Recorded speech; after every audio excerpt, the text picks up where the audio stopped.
Hello, I'm Mrs. Vandeveld, and this is Rufus, who's actually the school dog. So I thought it'd be nice for him to come and say hello before I start reading chapter 14 of the Phantom Tollbooth. So I don't know how long he'll sit for, but I'm going to get started. The dodecahedron leads the way, chapter 14. Up ahead, the road divided into three, and, as if in reply to Milo's question, an enormous road sign pointing in all three directions stated clearly, Digidopolis, 5 miles, 1,600 rods, 8,800 yards, 26,400 feet, 316,800 inches, and 633,600 half inches, and then some. Let's travel by miles, advised the humbug. It's shorter. Let's travel by half inches, suggested Milo. It's quicker. But which road should we take, asked Tok. It must make a difference. And they argued. A most peculiar little figure stepped nimbly from behind the sign and approached them, talking all the while. Yes, indeed it does, certainly, yes, it does make a difference, undoubtedly. He was constructed, for that really is the only way to describe him, of a large assortment of lines and angles, connected together into one solid, many-sided shape, somewhat like a cube that's had all its corners cut off and then had all its corners cut off again. Each of the edges was neatly labelled with a small letter, and each of the angles with a large one. He wore a handsome beret on top, and peering intently from one of his several surfaces was a very serious face. Perhaps if you look at the picture, you'll know what I mean. So you can see the picture.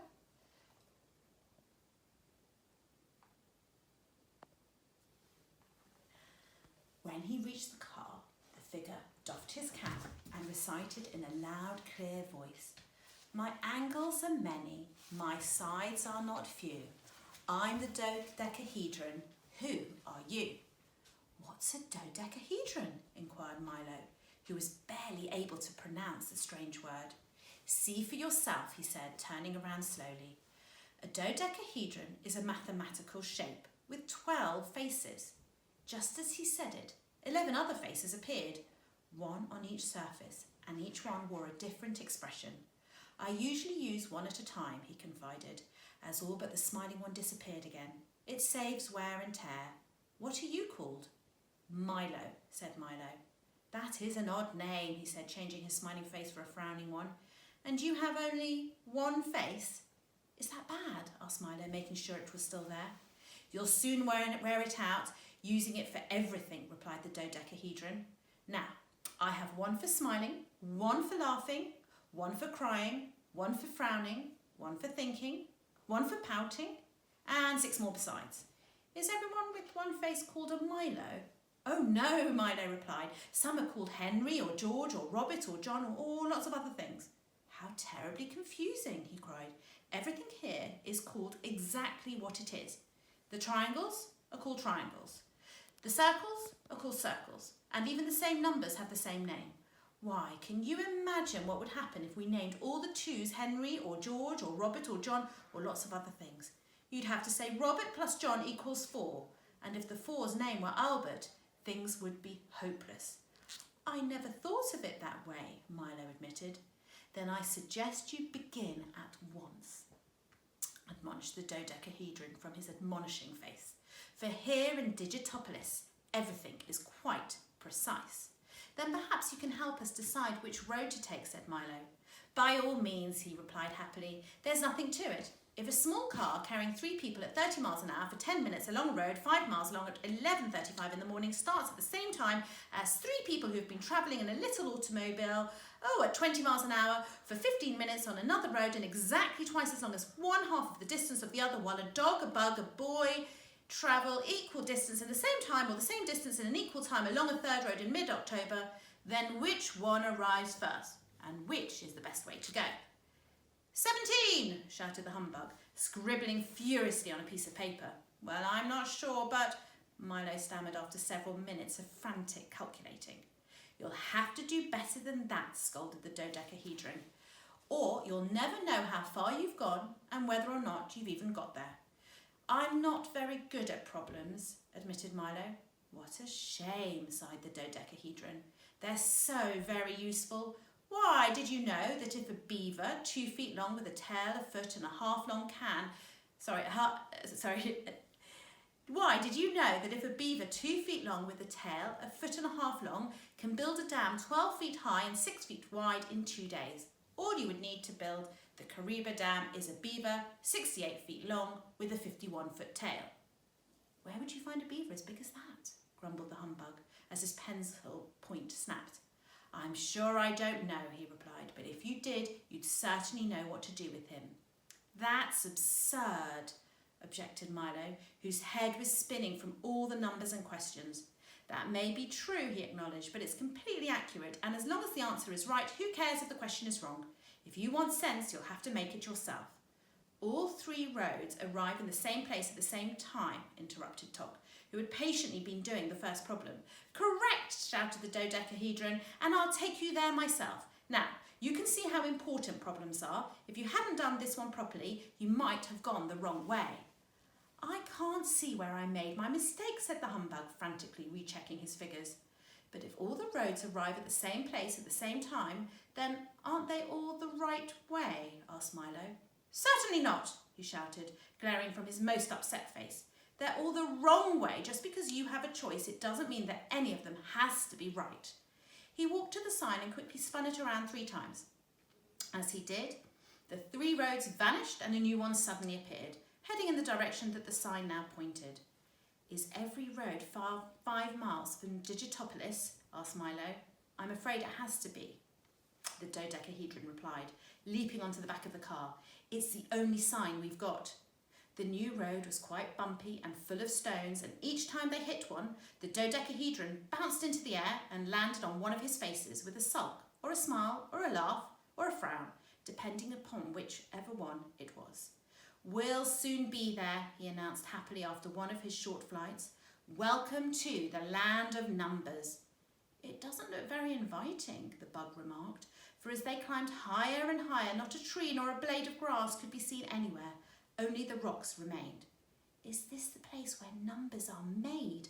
Asked Milo as the car lurched again, and this time the dodecahedron sailed off down the mountainside, head over heels and grunt over grimace, until he landed, sad side up, at what looked like the entrance to a cave. They're not made, he replied as if nothing had happened. You have to dig for them. Don't you know anything at all about numbers? Well, I don't think they're very important, snapped Milo, too embarrassed to admit the truth. Not important, roared the dodecahedron, turning red with fury. Could you have tea for 2 without the 2, or 3 blind mice without the 3? Would there be 4 corners of the earth if there weren't a 4? And how could you sail the 7 seas without a 7? All I meant was, began Milo, but the dodecahedron, overcome with emotion and shouting furiously, carried on. If you had high hopes, how would you know how high they were? And did you know that narrow escapes come in all different widths? Would you travel the whole wide world without ever knowing how wide it was? And how can you do anything at long last? He concluded, waving his arms over his head, without knowing how long the last was. Why, numbers are the most beautiful and valuable things in the world. Just follow me and I'll show you. He turned on his heel and stalked off into the cave. Come along, he shouted from the dark hole. I can't wait for you all day. And in a moment they followed him into the mountain. It took several minutes for their eyes to become accustomed to the dim light, and during that time strange scratching, scraping, tapping, scuffling noises could be heard all around them. Put these on, instructed the dodecahedron, handing each of them a helmet with a torch attached to the top. Where are we going? Whispered Milo, for it seemed the kind of place in which he whispered. We're here, he replied with a sweeping gesture. This is the numbers mine.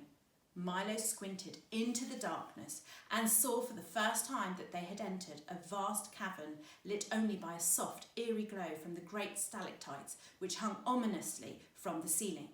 Passages and corridors honeycombed the walls and wound their way from floor to ceiling, up and down the sides of the cave.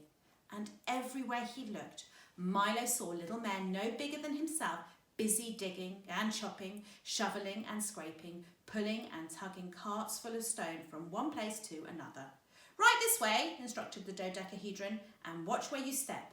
As he spoke, his voice echoed and re-echoed and re-echoed again, mixing its sound with the buzz of activity all around them. Top trotted along next to Milo, and the humbug stepped daintily followed behind. Whose mine is it? Asked Milo, stepping around two of the loaded wagons. By the 4,827,659 hairs on my head, it's mine, of course, bellowed a voice from across the cavern, and striding towards them came a figure who could only have been a math magician. He was dressed in a long flowing robe covered entirely with complex mathematical equations and a tall pointed cap that made him look very wise. In his left hand he carried a long staff with a pencil point at one end and a large rubber at the other. It's a lovely mine, apologised the humbug, who was always intimidated by loud noises. The biggest number mine in the kingdom, said the math magician proudly. And there are any precious stones in it? Asked Milo excitedly. Precious stones? He roared, even louder than before. And then he leaned over towards Milo and whispered softly, by the 8,247,312 threads in my robe, I'll say there are. Look here. He reached into one of the carts and pulled out a small object, which he polished vigorously on his robe. When he held it up to the light, it sparked brightly. But that's a 5, objected Milo, for what was certainly what it was. Exactly, agreed the math magician. As valuable as a jewel as you'll find anywhere. Look at some of the others. He scooped up a great handful of stones and poured them into Milo's arm. They included all the numbers from 1 to 9 and even an assortment of zeros.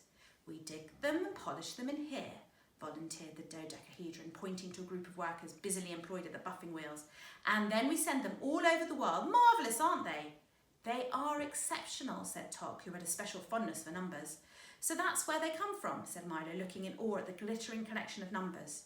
He returned them to the dodecahedron as carefully as possible, but as he did, one dropped to the floor with a smash and broke in two. The humbug winced and Milo looked terribly concerned.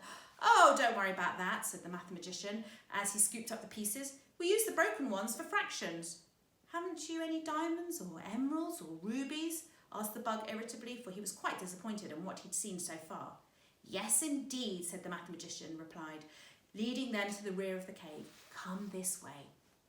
There, piled into enormous mounds that reached almost to the ceiling, were not only diamonds and emeralds and rubies, but also sapphires, amethysts, topazes, moonstones and garnets. It was the most amazing mass of wealth that any of them had ever seen. Oh, they're such a terrible nuisance, sighed the math magician, and no one can think what to do with them, so we just keep digging them up and throwing them out. Now, he said, taking a silver whistle from his pocket and blowing it loudly, let's have some lunch. And for the first time in his life, the astonished bug couldn't think of a thing to say.